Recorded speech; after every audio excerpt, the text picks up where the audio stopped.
Space had been quiet for too long. Commander Elias Kane stood alone on the bridge of the human exploration vessel Horizon Dawn, staring at the dying red star outside the viewing glass. The light from the star flickered weakly, like a candle close to burning out. Around it drifted broken asteroids and silent debris, the remains of something that had once been alive. He had been sent alone. That was not unusual for humans. The Galactic Council had received a strange distress signal from this forgotten system 3 cycles ago. The signal was ancient, layered with patterns no translator could fully decode. Most species refused to respond. Some said it was a trap. Others said the region was cursed. The Council voted to leave it alone. Humanity did not. Humans had joined the galactic community only 12 years earlier. They were still considered young, emotional, unpredictable. Many older civilizations saw them as brave but reckless. They had not yet proven themselves in a crisis beyond their own borders. So when the signal was ignored, Earth sent a single ship. Elias had volunteered before the Council could even finish debating. Now he floated near the source of the signal, scanning the system for any sign of life. "Energy readings are rising," the ship's AI said calmly. "Non-human origin, extremely old." Ahead of him, something began to glow. At first, it looked like a shadow twisting near the star. Then the shadow unfolded. Massive curved structures expanded like petals opening in slow motion. Dark crystal and flowing strands of living light formed a shape that was both elegant and terrifying. It was not debris, it was a ship, and it was alive. The structure dwarfed the Horizon Dawn. It was shaped like a crown suspended in space, with long curved arms that moved slowly as if breathing. Soft pulses of blue and violet light flowed across its surface like veins under skin. Elias felt his heartbeat steady instead of racing. He had trained for moments like this. Panic solved nothing. "Record everything," he said quietly. Before he could maneuver away, gravity shifted. His ship's engines cut out without warning, but not violently. It felt as if invisible hands gently guided the Horizon Dawn toward one of the curved openings in the alien structure. Docking clamps formed from the living material itself, wrapping around his hull without damage. "External control detected," the AI reported. "No hostile signatures," the airlock ahead of him shimmered. Elias put on his exploration suit and walked forward alone. He carried no heavy weapons, only a small sidearm and a universal translator on his wrist. The inner chamber was vast and glowing. The walls looked like polished stone mixed with organic tissue. Light flowed through the surfaces in slow patterns as if the ship had a heartbeat. He stepped forward carefully, then he felt it, a presence. The chamber brightened at the far end, and a tall figure emerged from a column of light. She was unlike any being he had seen before. Her form was tall and graceful, shaped in a way that allowed the human mind to understand it, yet clearly not human. Her skin shimmered like silver glass. Long strands of glowing energy flowed behind her like a living cloak.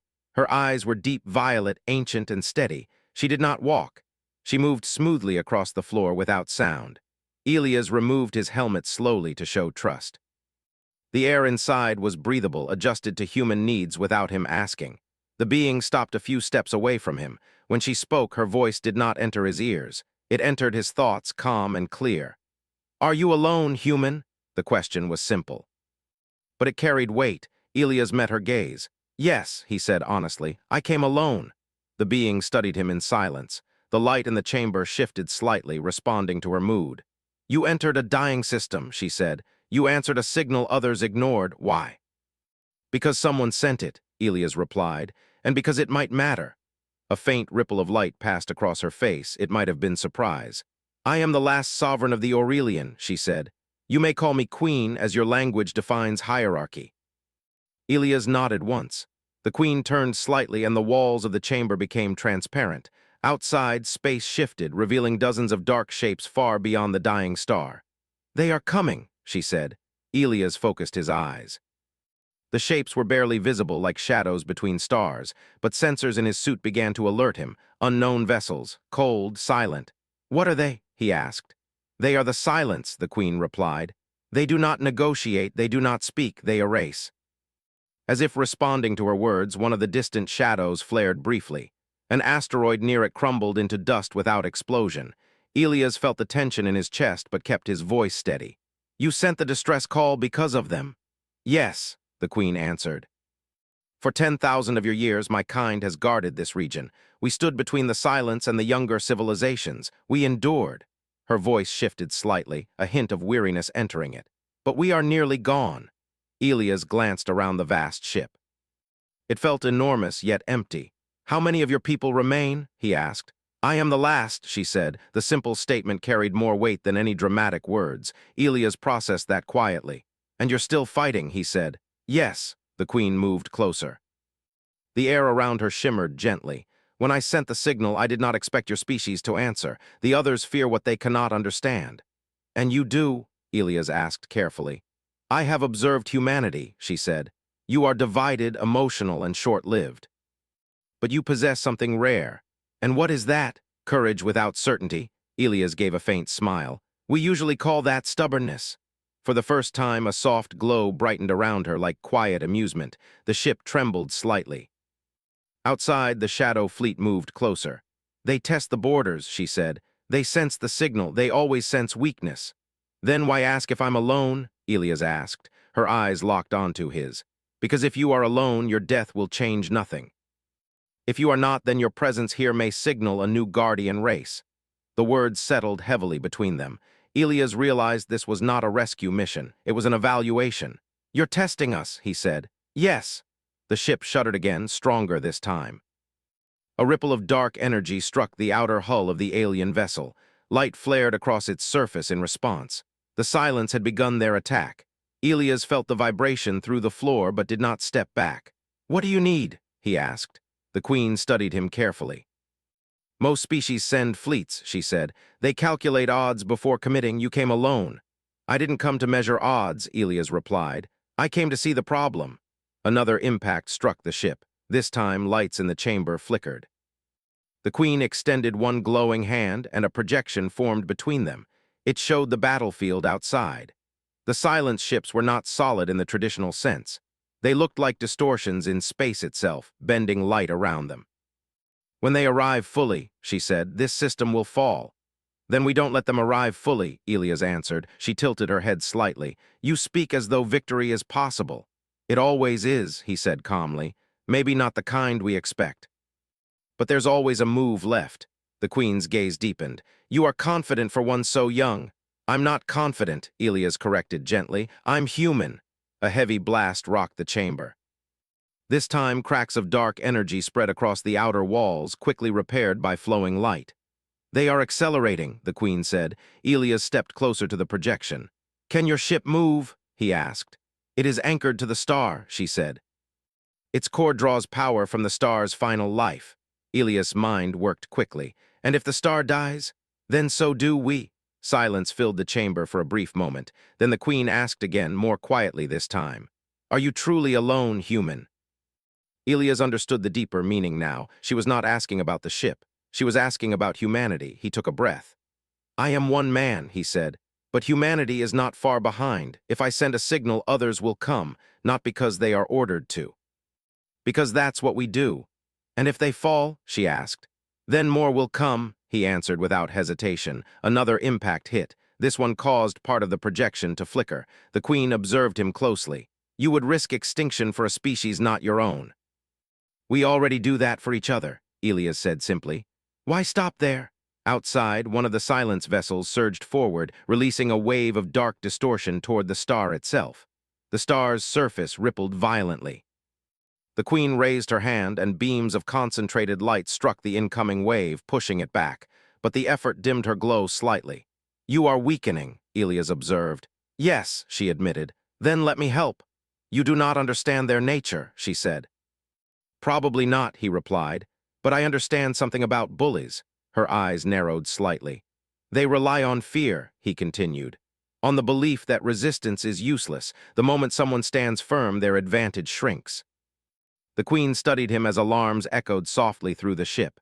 Your species has faced extinction before, she said. Several times, Elias confirmed.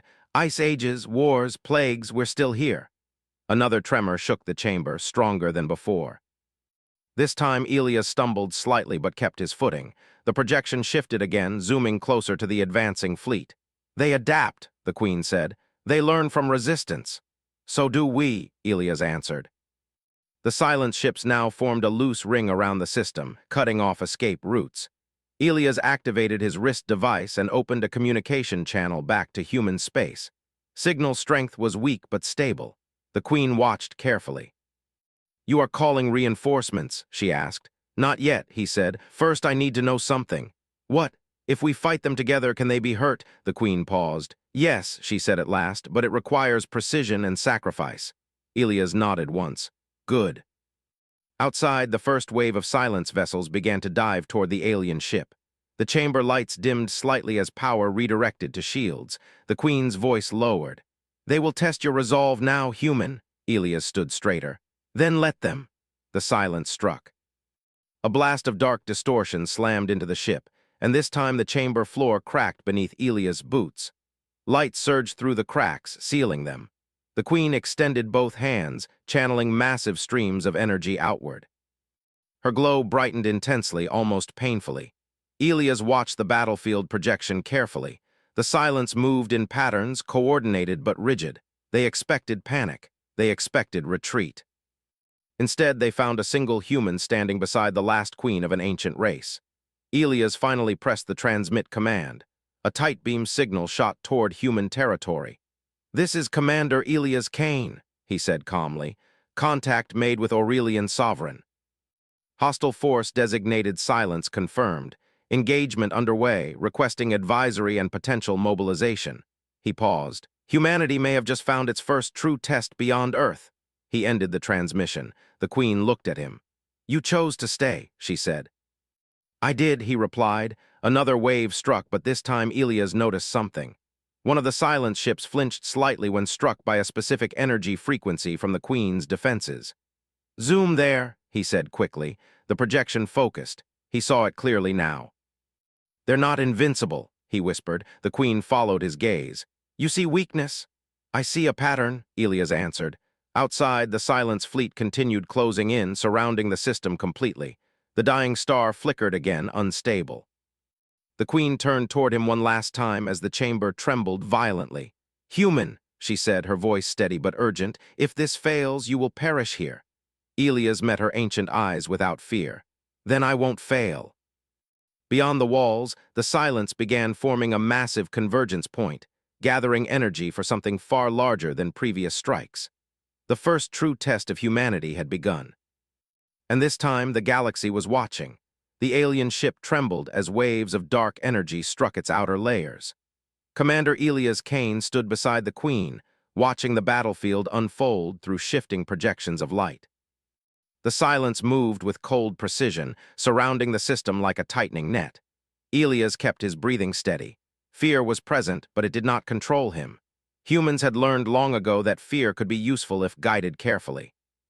The Queen extended her hands toward the glowing projection, redirecting energy to the ship's defenses.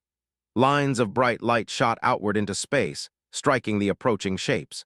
Some of the silence ships shifted away slightly, but most continued forward without hesitation. "They are testing our limits," she said calmly. "Then we show them we don't have simple limits," Elias replied. The Queen glanced at him briefly. She was still studying him, still measuring. "You observe instead of reacting emotionally," she said. "I react emotionally all the time," he said with a faint smile. "I just try not to let it make decisions for me." Another impact shook the chamber. The floor beneath them pulsed with energy as the living ship repaired itself. Outside, the dying star flickered again, its unstable light casting long shadows across space. Elias focused on the patterns of the silence ships. They moved together like a single mind, always maintaining formation, always responding to attacks with calculated adjustments. "They don't improvise," he said quietly. The Queen turned her gaze toward him. "Explain." "They adapt slowly," he continued. "They rely on expected outcomes. They anticipate logic but not unpredictability. You believe unpredictability is strength. For humans, yes," he said. She considered this. The next wave of attack struck harder, dark distortions pressing against the ship's shield like invisible pressure. Warning tones echoed softly through the chamber. "Our energy reserves are decreasing," she said. Elias stepped closer to the projection and pointed toward a cluster of enemy vessels. "Why do they avoid that section?" he asked. The Queen analyzed quickly. That region contains unstable radiation from the star's decay. It disrupts their structure slightly. Then we use it, he said, her eyes brightened faintly. You suggest moving the battlefield. I suggest changing the rules, Elias corrected. She paused, thinking. My ship cannot maneuver freely, she said. But parts of it can, Elias said, noticing the flexible arms extending from the vessel. Those structures, are they independent? They are extensions of the core. Can they detach temporarily? She hesitated. Yes, but it would weaken defensive coverage. Not if we guide the silence into the radiation zone, he said. The Queen studied him with renewed interest. You intend to provoke them. That's how you deal with something predictable, Elias replied. You give it something it thinks it understands. Another powerful strike slammed against the ship, and lights dimmed briefly. Outside, several silence vessels moved closer, testing the outer shell. The Queen made her decision.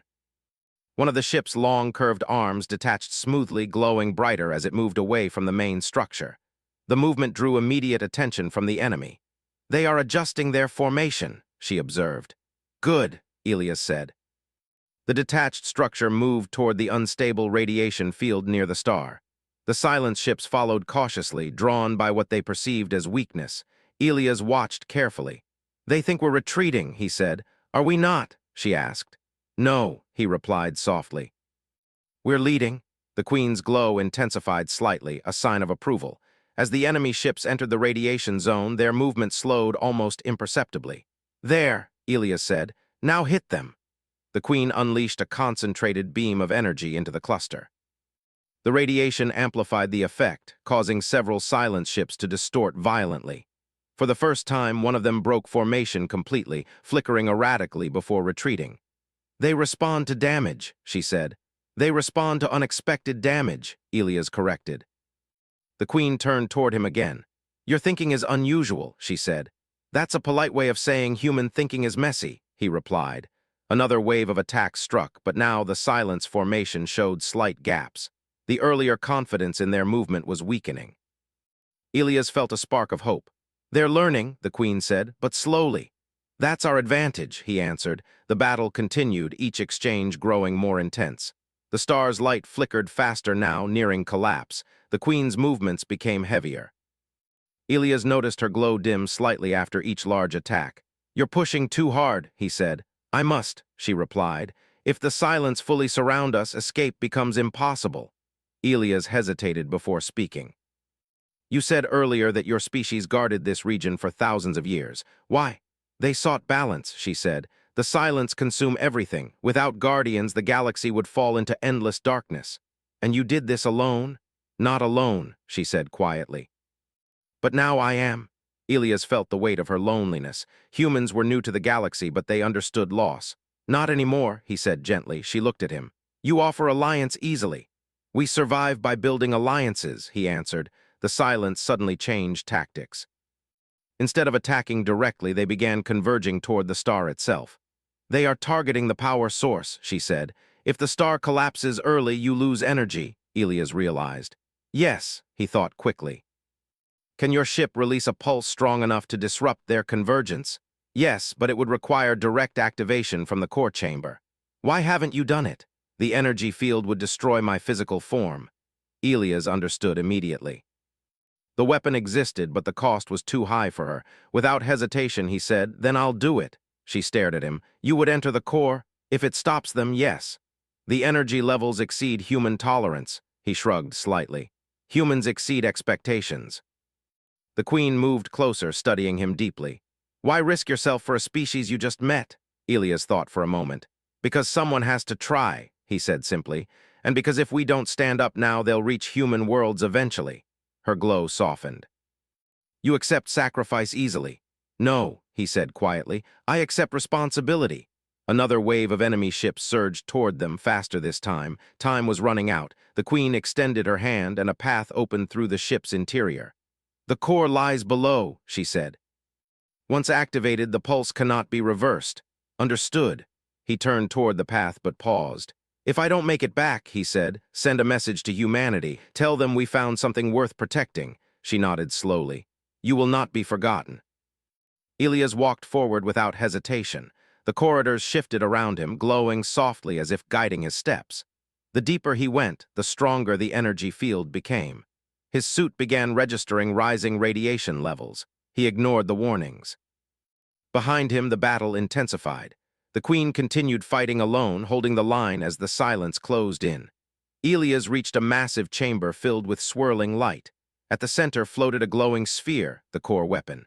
Energy arcs danced around it like lightning. His translator struggled to keep up with the alien interface, but slowly patterns began to form into readable symbols. "Manual activation confirmed," the AI said through his earpiece. He stepped forward. The energy pressed against him, heavy and sharp, but he kept moving. Every step felt harder than the last. Outside, the silence launched a massive attack, slamming into the ship from all sides. The queen felt the strain. "Hurry, human," she whispered through the link. Elias reached the control surface. Symbols shifted beneath his hands. "Charging sequence initiated," the AI said. The energy intensified, pushing against him like a storm. He gritted his teeth. Outside, the silence began surrounding the ship completely, preparing for a final strike. The queen watched through the ship's vision. For the first time in thousands of years, she felt hope. A single human stood at the center of an ancient weapon, refusing to retreat. The charge reached 50%. Elias felt his strength fading, but refused to step back. "Almost there," he muttered. The silent ships moved closer, sensing danger. The queen unleashed everything she had to hold them back. 80%. 90%. The chamber shook violently as enemy attacks pierced the outer layers of the ship. Elias reached forward one final time and pressed the activation command. The core ignited. A brilliant wave of light exploded outward. And for the first time since their arrival, the silence hesitated. The pulse left the core like a newborn star. It did not explode with fire. It expanded with pure light. A wave of bright silver energy moved outward from the alien ship in perfect silence. The silence fleet, which had surrounded the dying system with cold certainty, was caught in its path. Commander Elias Kane felt the release before he saw the result. The pressure that had crushed his body inside the core chamber suddenly shifted outward. The heavy force pressing against him disappeared, replaced by stillness. Then the entire chamber went dark. For a brief second he thought he had failed, but outside something changed. The silence ships flickered. Their dark forms, which had bent light and swallowed energy, now trembled as the pulse passed through them. The radiation field near the dying star reacted violently with the wave, amplifying it in unpredictable ways. Several silence vessels lost cohesion instantly. Their shapes unraveled like smoke pulled apart by wind. Others retreated rapidly, breaking the perfect formation they had maintained since arrival. For the first time, they were not advancing. They were pulling back. In the main chamber, the queen felt the shift across her entire vessel. The pressure on her defenses eased slightly. The silence were no longer pressing forward with total confidence. "They are destabilized," she said softly. She extended her awareness across the battlefield. The pulse had not destroyed them all. It had done something more important. It had confused them. Their movements were no longer synchronized. Gaps appeared in their lines. Some ships drifted out of alignment. The queen turned her focus inward. "Human," she called gently through the internal link. No answer came at first. Deep within the core chamber, Elias lay on one knee, breathing slowly.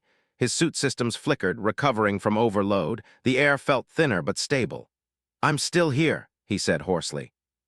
The queen's glow brightened with relief. "You succeeded." He forced himself to stand. "Define succeeded," he said quietly. "The silence retreat." He stepped toward the projection panel near the chamber wall. The live feed from outside showed what he needed to see. The dark fleet was withdrawing from the inner system, not fleeing wildly, but retreating. "They're regrouping," he said. "Yes," the queen replied. "They have not been driven away permanently." "Didn't expect that," he answered. "They test, we test back." He steadied himself against the wall. "Can you fire another pulse?" There was a pause. "The core requires time to recover. Its structure has been strained. Then we use the time they're giving us." Above, in open space, the silence began forming a new pattern. Instead of surrounding the ship, they gathered at a distance beyond the unstable radiation field. They were observing, learning. "They are analyzing the pulse," the queen said. "They adapt." "Good," Elias replied. "Let them adapt to something new." The queen sensed the direction of his thoughts. "You intend to continue?" "Yes."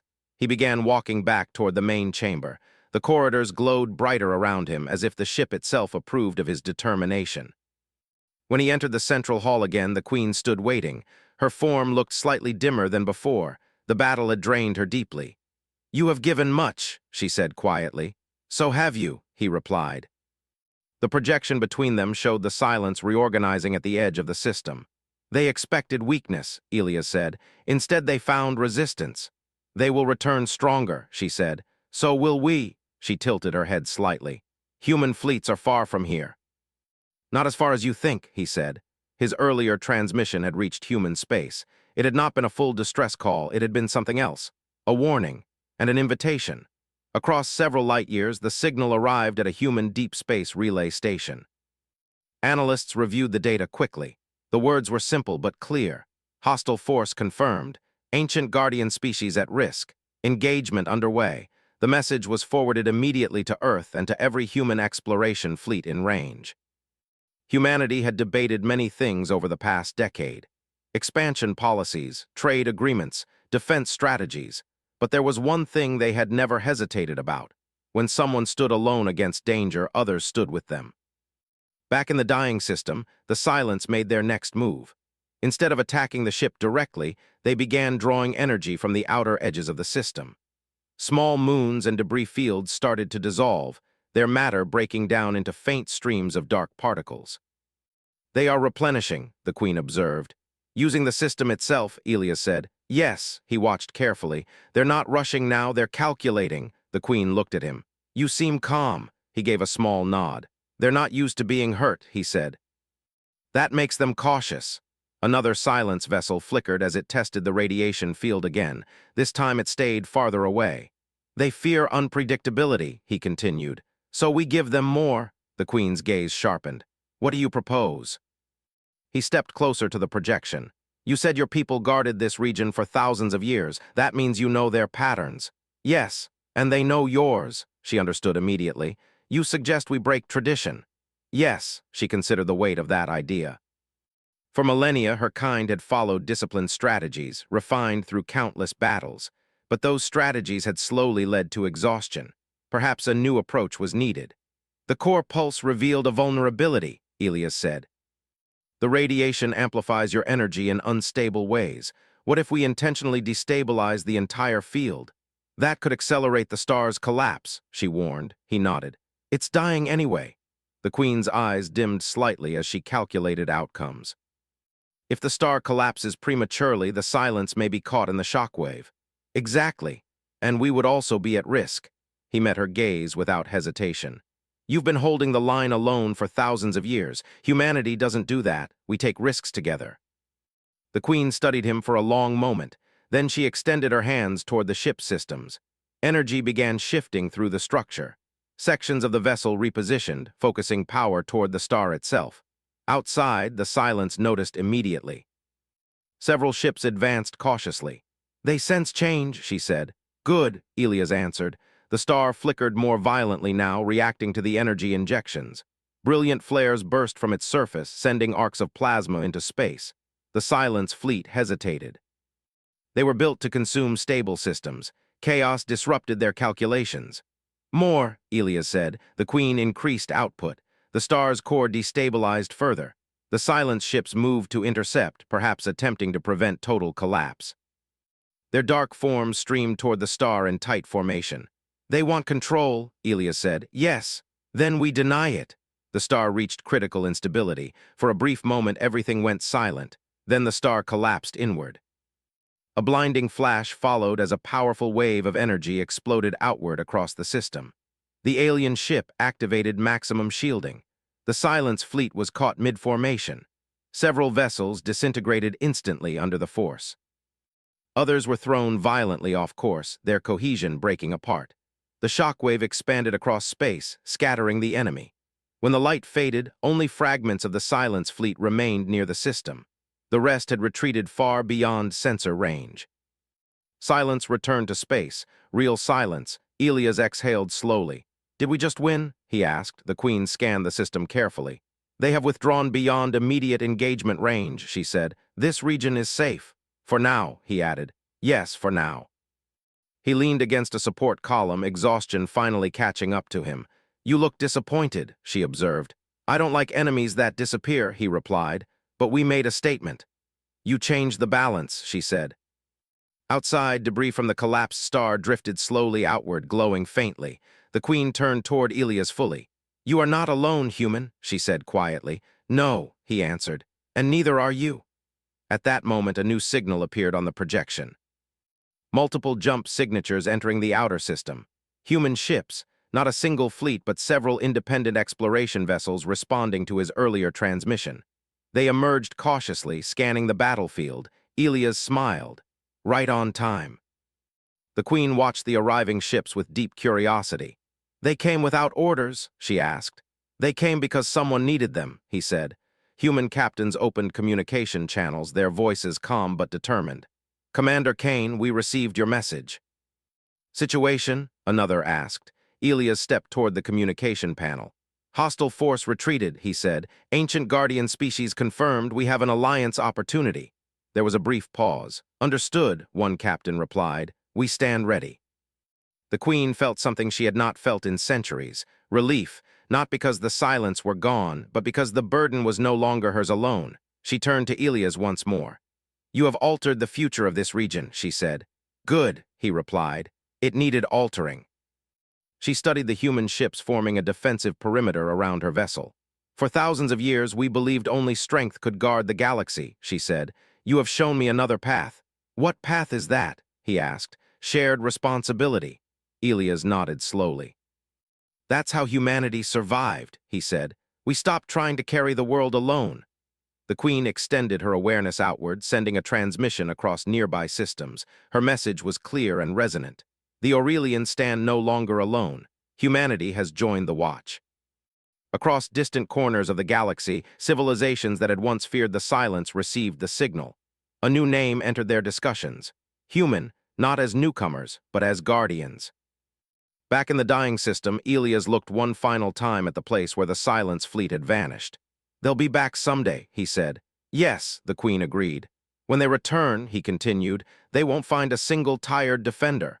They will find unity," she said. He smiled faintly. "That's a lot harder to erase." The surviving human ship settled into coordinated formation beside the alien vessel. A partnership had formed not through command, but through choice. The Queen's glow strengthened slightly as her ship began slow repair cycles. "You asked me if I was alone," Elias said softly. "Yes," he looked at the gathered fleet. "I never was." The Queen regarded the human commander with ancient eyes that now held something new, respect. The silence had come expecting weakness. Instead, they found something they could not calculate. A species willing to stand beside strangers, a species that refused to retreat, a species that turned fear into action. The galaxy would remember this moment, not as the day the silence attacked, but as the day humanity answered. And this time the answer was not one voice in the dark, it was many.